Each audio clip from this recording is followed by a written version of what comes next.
তাহলে আল্লাহ তাআলার কাছে কত শুকর আদায় করা দরকার বলেন আবার, যে কত সুন্দর করে নামাজ পড়তেছি, তেলাওয়াত করা হচ্ছে, এখান থেকে কোনো সারা শব্দ নাই, আমরা একেবারে অনেক সুন্দরভাবে তেলাওয়াত শুনতেছি, নামাজ পড়তেছি, কোনো ভয় নাই, কোনো ভীতি নাই, কিচ্ছু নাই।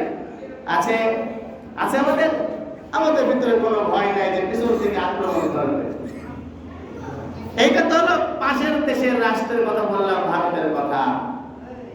এবার যদি আপনি একটু আরব যে বিশ্ব বলা হয়, মুসলিম বিশ্ব, আরব বিশ্ব যে বলা হয়, যেমন ফিলিস্তিন, যেমন বলা হয় গাজা, আবার খাওয়ার গাজা মনে করেন না, গাজা তো আমরা খাই মাছ নাকি, ওই খাওয়ার গাজা নিয়ে এখন আলোচনা না, এখন আলোচনা ফিলিস্তিনিকে তার দেশের ভিতরে নাম গাজা বলা হয়, ওই গাজার কথা বলছি। তাকায় দেখেন ইরাক, তাকায় দেখেন বাহরাইন, তাকায় দেখেন ইয়েমেন, তাকায় দেখেন সোমালিয়া, সুদান, তাকায় দেখেন ইরান বর্তমান পরিস্থিতি। মুসলমান হওয়ার কারণে, একমাত্র মুসলমান হওয়ার কারণে তাদের জানের আর মালের নিরাপত্তা নেই। ফিলিস্তিনের যুবক, ইরাকের যুবক, কোন বাবা ফজরের নামাজ যখন মসজিদে যায়, ওই যুবক যে নামাজটা কমপ্লিট করে মসজিদ থেকে বাসায় যাবে, এই নিশ্চয়তা ওই মুসলমানগুলো দিতে পারে না। পারে ভাই? এই সিওরিটি দিতে পারে না। আবার যে ওই যুবক, ফিলিস্তিনের ওই যুবক, ওই ইরাকের ওই যুবক, ওই সমস্ত যুবক যে মসজিদে আবার যে ভোরবেলা ফজরের সময় যে পৌঁছাবে, তারও কোনো নিরাপত্তা নাই। ওই মসজিদে যে নামাজ পড়বে আল্লাহ তাআলা ঘরের মধ্যে কুদরতি পায়ে সেজদা দিবে, তার কোনো গ্যারান্টি নেই। খালি ফজরের সময় না রে ভাই, 5 ওয়াক্ত নামাজ, খালি 5 ওয়াক্ত নামাজ না, ওই মুসলমান সে ঘর থেকে বের হলো, সে ঘরেও নিরাপদ না, সে ঘুমে আছে, ঘুমটাও তার নিরাপদ না। ঘুমের ঘরে ইসরায়েল আর আমেরিকা নামক হাইওয়ান, ওই মালাউন, ওই ইবলিস শয়তান, ওই আমেরিকা, ইহুদি খ্রিস্টান নাচারা, তারা মুসলমান হওয়ার কারণে তাদের উপরে বৃষ্টির মতন বোমা নিক্ষেপ করে। আর এই বোমার যোগানদাতা হলো আমরা, মুসলমানের যোগানদাতা। আরব বিশ্ব মুসলমান, ওই সৌদি আরব, ওই কুয়েত, এরকম যে সমস্ত রাষ্ট্রগুলো আছে, তারা হলো এর যোগানদাতার যোগান দেয়। বড় আফসোস আর দুঃখ লাগে, যেখানে মুসলমানদের নিরাপত্তা দেওয়ার দরকার ছিল, সেখানে মুসলমান অনিরাপত্তা দেওয়া হয় এক মুসলমান আরেক মুসলমানকে। আমি একটা নিউজে দেখেছিলাম, আমেরিকার প্রেসিডেন্ট যে হোক না কেন, ইসরায়েলকে সমর্থন করতেই হবে, ইসরায়েলকে তার কোলের পেটের সন্তানের মতন তাকে মানুষ করতে হবে, দেখতে হবে। ইসরায়েলের উপরে আঘাত আসলে কেউ ছাড় দেবে না। আলোচ্য বিষয় কেন বলছে এইটা আমার আপনার জানা দরকার। আপনি মুসলমান হয়ে কেন আজকে মুসলমানের সঙ্গে এত হিংসা? আরে ভাই, মাসলাগত ভাবে আমার আপনার সমস্যা থাকতেই পারে, ওইটা ভিন্ন বিষয়, কিন্তু আপনি মুসলমান হওয়ার পরে কেন আমি এক মুসলমানের বিরুদ্ধে কথা বলবো? কেন কথা বলবো? আমি এক মুসলমান হয়ে অন্য মুসলমানের ক্ষতি কেন চাবো?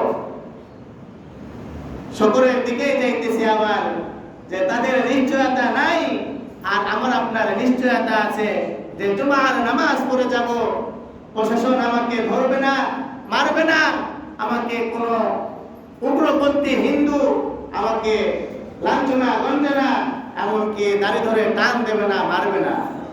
এতটুকু নিশ্চয়তা 84 কলোনি মসজিদের মুসল্লিদের আছে না? আপনাদের আছে? আছে? যদি থাকে, তাহলে এর শুকর যদি কিয়ামত পর্যন্ত যদি আমাকে আপনাকে হায়াত দেওয়া হয়, আর কিয়ামত পর্যন্ত যদি আপনি এই একটা শুকর যদি আদায় করি, এই একটা শুকরের আদায় শেষ করা সম্ভব না, সম্ভব না। ও মুসলমান, আমার আপনার ঘুম ভাঙানো দরকার, আমার আপনার চিন্তা করা দরকার যে আমাদের কাজটা কি ছিল, আমাদের কি করার দরকার ছিল, আর আমরা কি করতেছি। আজ বাংলাদেশের অনেক জায়গায়, বিশেষ করে চার স্টল, সবাই তো এখন ফতোয়াবাজ। চার দোকানে বিশেষ করে যারা বসে তারা সবাই এর থেকে বেশি ইরানকে আমেরিকা আর ইসরায়েল যে পরিমাণ আঘাত করতেছে, মুসলমান হিসাবে আমাদের আরব বিশ্বকে তাদের পাশে দাঁড়ানো দরকার ছিল কি ছিল না? মুসলমান ভাই হিসাবে দরকার ছিল, কিন্তু তাদের মধ্যে মতভেদ হলো, তারা শিয়া আর তারা সুন্নি। আরে ভাই, বিগত 16 বছরে যখন এই বাংলার জমিনে যখন উলামাদেরকে জেলখানায় নিয়ে গিয়েছে, দেখে নাই কে জামাত আর কে বিএনপি, দেখে নাই কে উলামা একরাম, কে জমিয়াত, এইটা দেখে নাই। দেখেছে হক কথা কে বলে, কোরআনের কথা যে কে বলে, তাদের বিরুদ্ধে কে বলে, তাদেরকে সবাইকে জেলখানায় নিয়ে গেছে। ঠিক কিনা বলে? কারণ কি? তারা এক আল্লাহর কথা বলে, এইটা তাদের ওইটাই দোষ, এই জন্য নিয়ে গিয়েছে জেলখানায় যায়। এখানে কারোর বিশ্লেষণ নাই, কারোর চিন্তা নাই কে কোন দলের, এটা তাদের চিন্তা না। এ মুসলমান কিনা, হুজুর কিনা, এ হক কথা কয় কিনা, কোরআনের কথা বলে কিনা, জিহাদের কথা বলে কিনা, এইরকম দেখে দেখে তাদেরকে ধরে ধরে জেলে ঢুকিয়েছে। আর বহির্বিশ্বের রাজনীতি কি? বহির্বিশ্বের রাজনীতি হলো এই যে বহির্বিশ্বের রাজনীতি কে মুসলমান খালি এইটাই দেখে, কে শিয়া আর কে সুন্নি, এইটা ইহুদি জাতিদের দেখার সময় নাই। ইহুদি জাতি কখনো দেখে না কে বুকে হাত বাঁধে, কে হাত ছেড়ে দিয়ে নামাজ পড়ে, কে শিয়া আর কে সুন্নি, এইটা ইহুদি জাতি ওই আমেরিকা আর ইসরায়েলটা দেখে না। এই জন্যই খালি মুসলমানদের উপরে আক্রমণ করে। আরে ভাই, আমি আপনি দুইটা ভাই, এক বাবার সন্তান, আমার আপনার ভিতরে মনোমালিন্য হয়, জমি জায়গা নিয়ে মনোমালিন্য হয়, সাধারণ মনের মতভেদের কারণে মনোমালিন্য হয়, আবার দিন শেষে রাত শেষে আবার কিছুদিন পর ভাই মিলে যায়। আরে ভাই, কে শিয়া কে সুন্নি এইটা দেখার টাইম নাই। সে মুসলমান কিনা সেইটাকে দেখতে হবে, আর অমুসলমানদেরকে দেখতে হবে সে কি। অমুসলমান কখনো মুসলমানের বন্ধু হতে পারে না, কখনো ভাই হতে পারে না। আমার মাস্টার্স পরীক্ষার সময়, আলফিকা পরীক্ষা দেওয়ার সময় একটা হাদিস আসছিল। হাদিসের অর্থটা ছিল, হাদিসটা হলো, যারা আমরা মুসলমানের ভাই, আল মুসলিম ওয়া আখুল মুসলিম, ওখানে ব্যবসার একটা সাইড এসেছিল। সেই সাইডের মধ্যে ওখানে কথা ছিল যে যে এলাকায় বসবাস করে ওই এলাকার হিন্দু, খ্রিস্টান, বৌদ্ধ, নাসারা সবাই মুসলমান ভাই। আমি ওখানে ডাইরেক্ট কেটে দিয়ে ওই উত্তরটা আমি এইভাবে লিখেছি যে কথাটা ভুল। যে যেখানে থাকুক না কেন পৃথিবীর আনাচে কানাচে আল্লাহ রাসূল বলেছেন, আল মুসলিমু আখুল মুসলিম, মুসলমানের ভাই।